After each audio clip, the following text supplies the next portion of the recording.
Hi everyone, welcome back to my channel. For today's video, we are finally going to talk about Meghan Markle's case against Associated Newspapers for the publication of the letter that she wrote her father back in August of 2018. Now, I've been asked to talk about this case for quite a long time, since June, but I was so busy with Johnny Depp's trial that I just didn't have the time to put aside and focus on this case as well. And to be quite honest with you, it wasn't on my radar until a couple of days ago when a hearing was held during which Meghan Markle, the claimant, has applied for summary judgment pertaining to this case. Now, a summary judgment is basically when an entire case or parts of it are decided by a judge without a trial or without a full trial. One of the many reasons for applying for such a judgment is when there is no real prospect of successfully defending the claim, which is the actual reason that is being put forth by Meghan Markle in this particular instance. Now, the defendant, Associated Newspapers, has argued that this case is wholly unsuitable for a summary judgment and that Meghan Markle did not have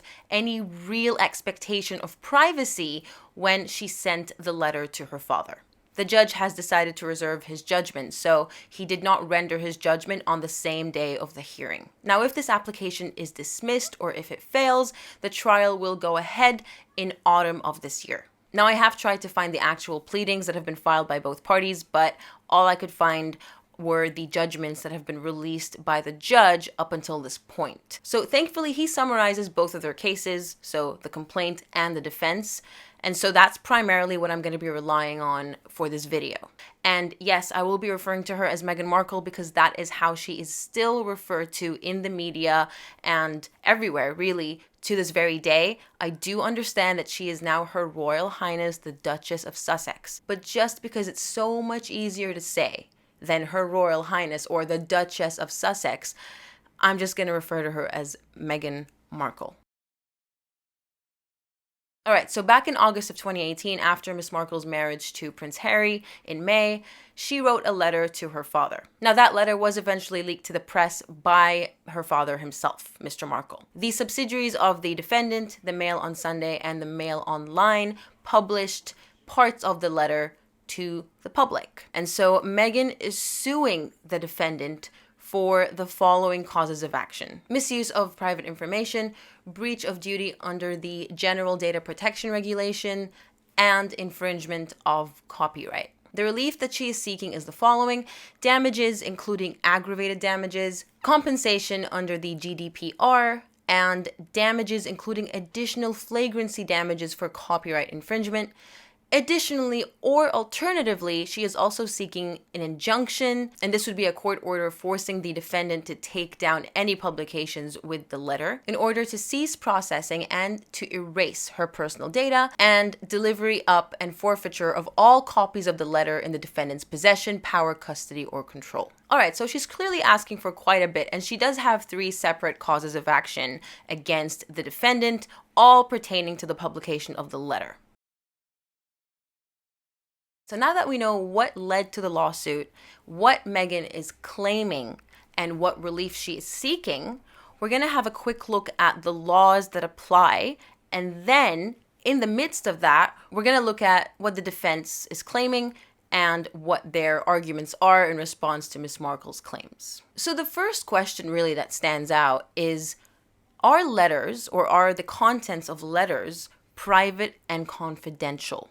Now, this isn't in relation to letters that are clearly labeled as private and confidential, which also applies to emails, of course. This applies to letters that don't really have that designation, so it's implied, really. In terms of confidentiality, it appears that the confidentiality of private correspondence has been protected since at least the late 18th century. It's clearly established that, as a starting point, the contents of private letters are to be regarded as subject to a duty of confidentiality owed by the recipient to the writer. Now, it's important to point out that the recipient is Thomas Markle, her father, not the defendant. In relation to privacy, correspondence is explicitly protected by Article 8, and this is Article 8 of the European Convention on Human Rights that we looked at in relation to Johnny's case, and that is a right to privacy. And then multiple case law is referenced as precedent, that such letters of an intimate nature are well within the scope of Article 8. However, it has been suggested that correspondence is not categorically entitled to protection, nor its contents inherently private. The nature of the information contained in the correspondence will accordingly be relevant. So that means that letters of such a nature are not private and confidential by default. It all depends on the contents of the letter. So clearly, context is incredibly important when it comes to assessing such matters. Now, the judge also referenced an argument that has been put forth by Ms. Meghan's representation, which I believe was Mr. Sherborne at that point. And yes, it's the same lawyer that represented Johnny in his case. But anyways, regardless, he put forth this argument to the judge. He compared Ms. Markle's case to a previous case involving the Prince of Wales in relation to an incident that happened back in 1997. So back in 1997, the Prince of Wales traveled to China for the handover of Hong Kong. He had a travel journal, which he used, obviously, to write his thoughts, and he did. Now, in his journal was an entry where he was quite disparaging of the behavior and decorum of Chinese officials. Now, the contents of his travel journal were leaked by the very same defendant that we are dealing with in this case, Associated Newspapers, and he sued them for breach of confidence and infringement of copyright. Like Ms. Markle, he sought summary judgment, and he was successful in doing so, as the judge found that the defendant had no real prospect of defending the case. So it was clear-cut, a breach of privacy, and an infringement of copyright. So naturally, Mr. Sherborne has used this case as an example to persuade the judge that the same should be applied in Ms. Markle's case. Now, as I said, the judgment has been reserved, so we don't know whether that's been successful or not.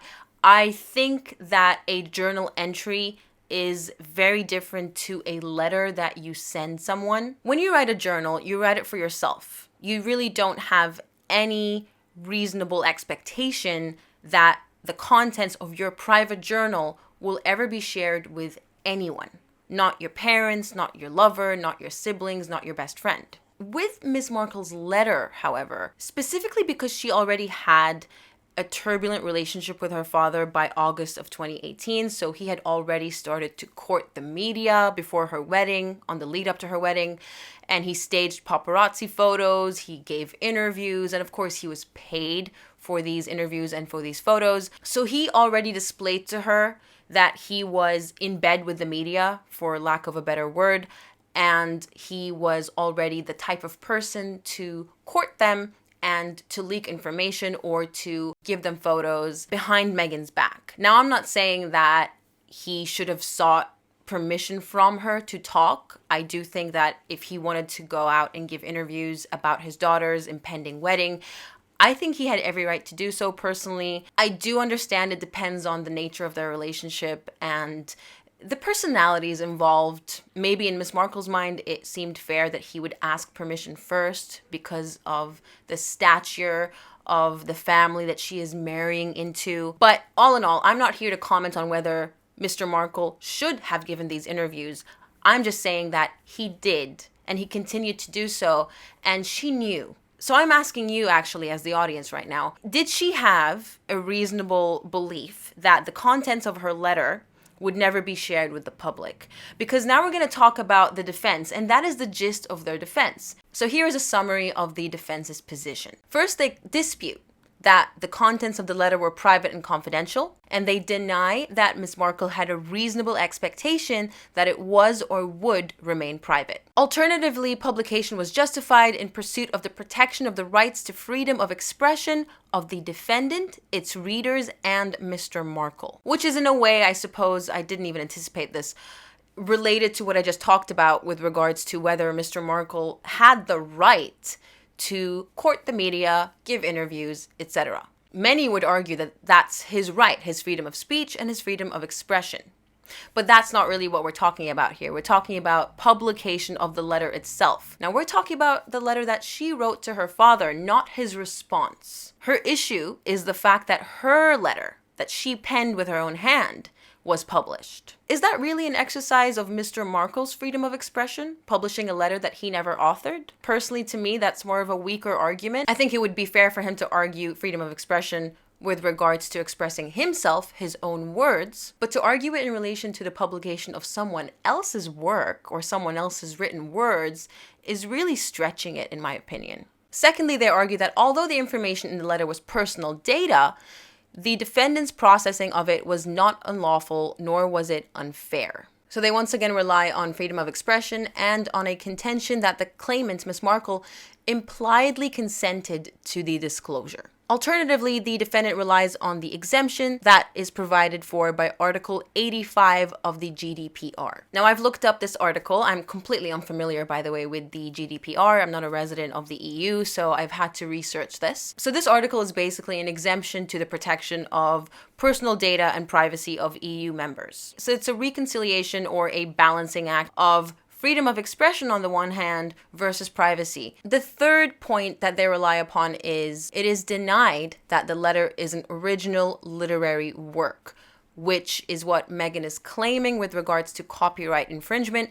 And we will be looking into the elements of all of her causes of action towards the end, because I like to set out all the facts before we start applying the law to the facts. But then they go on to say that if copyright subsists in the letter, the extent to which the letter is the claimant's own intellectual creation is very limited. The defendant did not reproduce a substantial part of that aspect of the letter. Or if it did, the claimant's rights are outweighed by the other rights and interests engaged. All right, a couple of points I want to make before we move on because I'm worried that I'll forget. In relation to the implied consent that they mention in point 2, of their arguments, I am quite interested in an elaboration of that.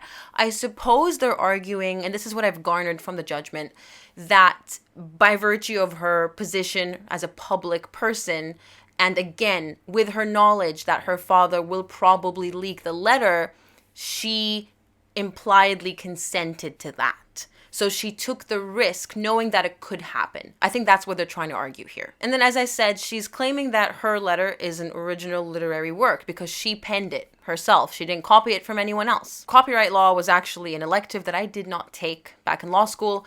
I've never been exposed to copyright law cases, so I will tread quite carefully when analyzing this aspect of the case because I'm really not familiar, especially with UK copyright law. It seems to be that letters are accepted as original literary works. It makes sense. You came up with the words yourself, you authored the letter. It is entirely your own intellectual creation.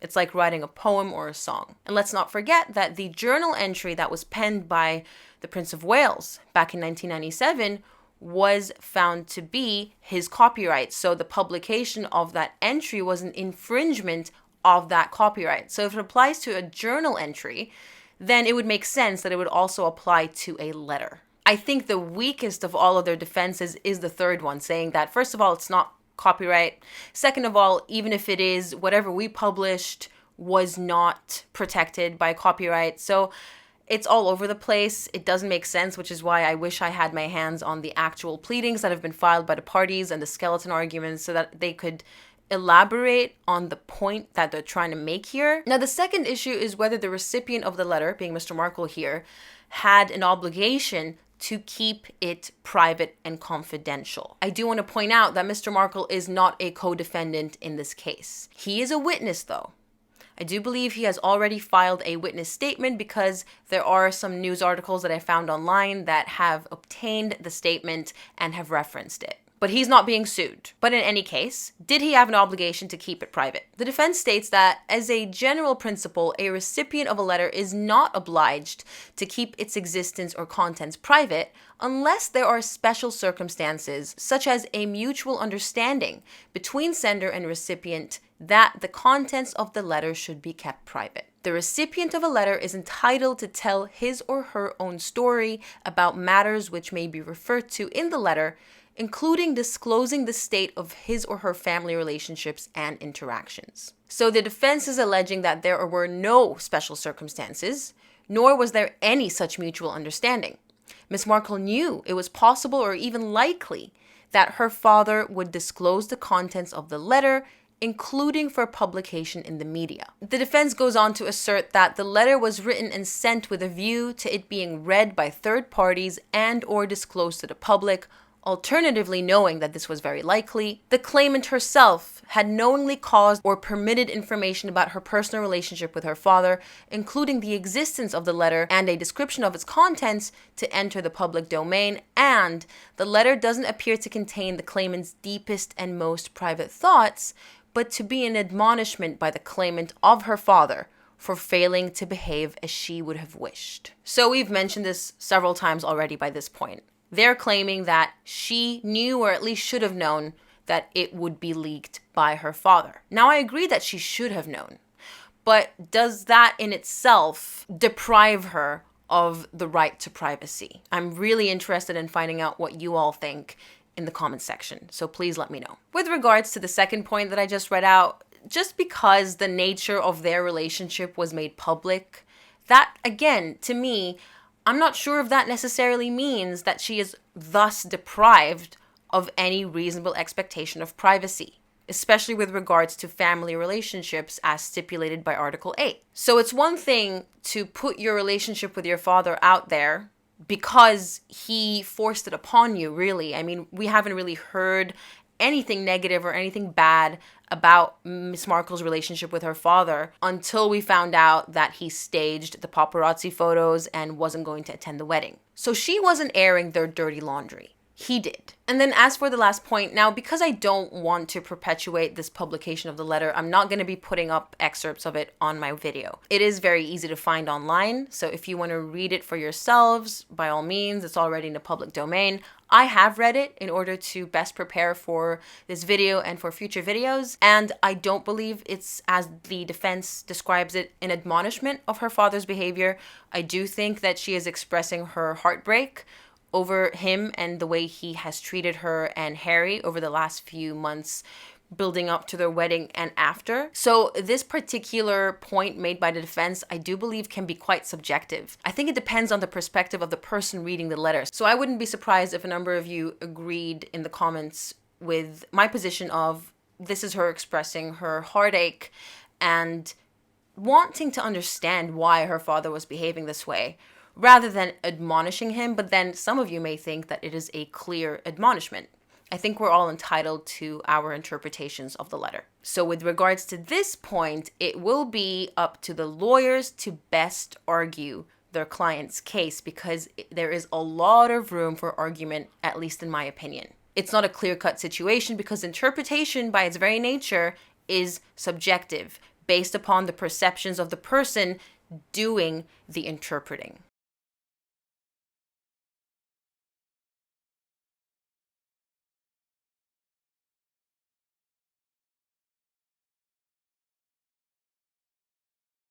Alright, so earlier in the video, I mentioned the causes of action that Ms. Markle is relying upon. Now we're going to briefly break them into their elements just to understand what Ms. Markle has to prove on the balance of probabilities, because it's a civil lawsuit, to successfully sue the defendant. First, we have invasion of privacy. A cause of action for misuse of private information will exist whenever, first, the particular information at issue engages Article 8 by being within the scope of the claimant's private or family life, home, or correspondence. And another way of putting this first limb is that the claimant enjoys a reasonable expectation of privacy in relation to the information at issue. I believe that it would be quite easy for Ms. Markle to satisfy this element. I think it is indisputable that the contents of the letter were within the scope of Article 8 in the sense that it related to family correspondence. And as you saw in the screenshot, the word correspondence is expressly mentioned as an element of this cause of action. And secondly, the conduct or threatened conduct of the defendant is such that when you consider the competing rights under Articles 8 and 10, it is determined that it's necessary for freedom of expression to give way. So this is a balancing act. Freedom of expression versus the right to privacy. If the right to privacy outweighs freedom of expression, then this limb of the elements has been satisfied. I want to quickly mention Article 10 of the European Convention on Human Rights, which the defendant is relying on. Now, Article 10 deals with freedom of expression, but we're not really concerned with that. I'm more concerned with subsection 2. The exercise of these freedoms, since it carries with it duties and responsibilities, may be subject to such formalities, conditions, restrictions, or penalties as are prescribed by law and are necessary in a democratic society. And then it goes on to list the different situations that warrant these restrictions. Now I'm interested in the situations that are further down along the paragraph. For the protection of the reputation or rights of others, and for preventing the disclosure of information received in confidence. So these 2 points would benefit Miss Markle.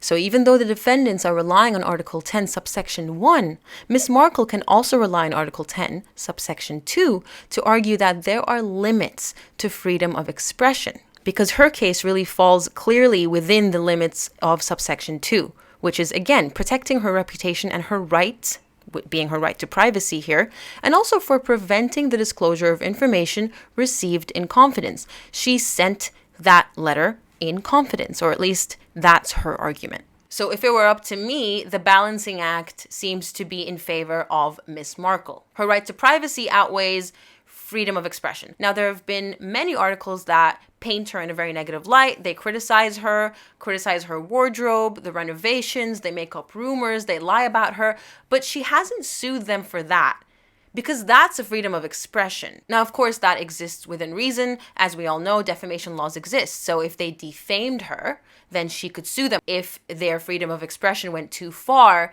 and they made up false statements that severely impacted her reputation. She hasn't sued them, despite the fact that thousands of articles have been released by not just the defendant, of course, but many articles, particularly in the UK, that disparage her and paint her in a very negative light. If she sued them for their criticism of her, there could be a freedom of expression argument, of course. But in this case, as I mentioned earlier, they are publishing a letter that she wrote. It's not the defendant expressing themselves, and it's not really her father expressing himself either. They are using her words and publishing them for scrutiny. Is that really freedom of expression? I leave it up to you to let me know in the comments below. All right, now very quickly, the GDPR covers the use of private data of EU member states and, of course, their citizens. So its purpose is to prevent the use of private data without consent. And when there is no consent, it allows for the use of such data if there is a lawful reason for doing so. And Article 6 lists these lawful purposes. Now, if we quickly have a look at Article 6, it states that processing shall be lawful only if and to the extent that at least one of the following applies. So it's not merely a list of examples, it's an exhaustive list of situations in which processing is lawful. A doesn't apply, B doesn't apply, C doesn't apply. D is something I can foresee the defendant arguing in the sense that it's necessary to protect the vital interests of Mr. Markle, for example, another natural person. E is also one that they are relying upon, which is that processing is necessary for the performance of a task carried out in the public interest. As we mentioned before, they're arguing that it's in the public interest for the citizens of the UK to know about members of the royal family. And then F is also one that is arguable, which is that processing is necessary for the purposes of the legitimate interests pursued by the controller or by a third party, except where such interests are overridden by the interests or fundamental rights and freedoms of the data subject, which is Miss Markle in this case. So once again, subsection F is yet another balancing act. Right to privacy versus other competing rights such as freedom of expression. So clearly subsections D, E, and F are the ones that will be argued by the defendants. And of course, F can also be argued by Miss Markle for her benefit, in the sense that her right to privacy outweighs the other rights, for example, freedom of expression. And then finally, and very quickly, because I'm not very well versed in the area, as I said, copyright infringement. Now, the two elements that are worth pointing out here is, first of all, that the work that is being published is original work, meaning it's the author's own intellectual creation. I think this is an easy limb to satisfy by Miss Markle because, as we said, she wrote the letter. Presumably, with no one else's assistance, everything she wrote was straight out of her own head. It's also important to note that in the UK, there is no requirement to register your work as copyright protected.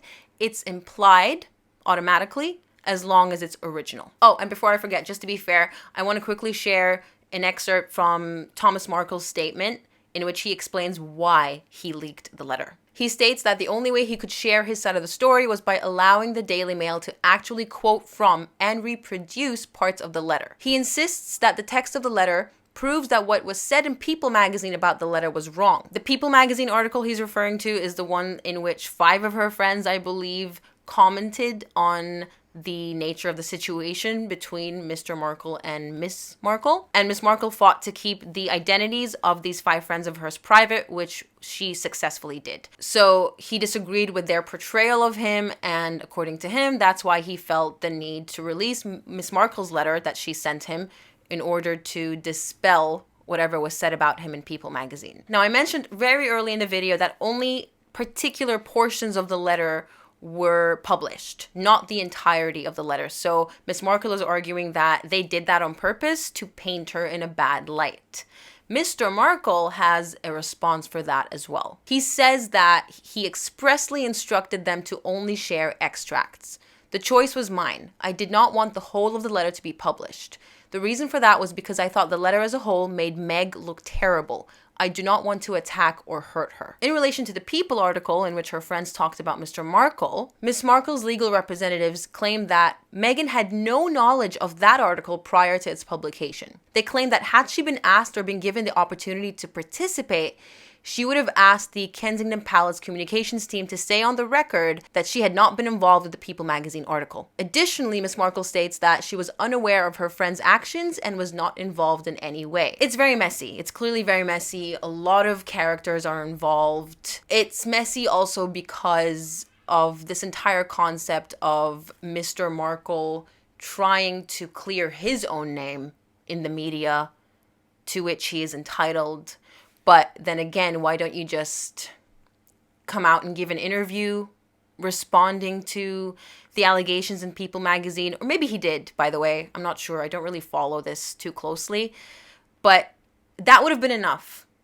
He's given a lot of interviews to clear up his side of the story before. You didn't have to then go out and publish a private letter that was handwritten to you by your own daughter. I want to be clear and say that I am not siding with anyone in particular. I don't have any strong feelings about Ms. Markle. This is, again, purely an analysis of the facts and the evidence as far as practicable from what's available to me online, and then coming to some sort of a conclusion based off that.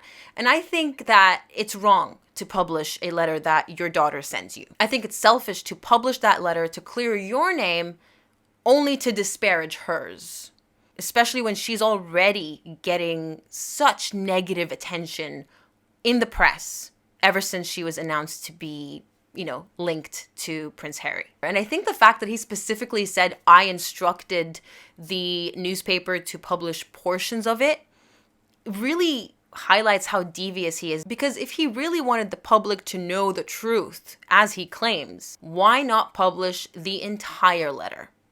Why only publish certain portions? Now, he said it's to protect her because the whole letter makes her look awful. I don't necessarily buy that personally. I can't definitively say that it's not true because we only, as members of the public, got to see portions of the letter. But if it's in the name of the truth, don't cherry pick. Publish the whole letter. Because Miss Markle's contention is that these specific portions make her look bad.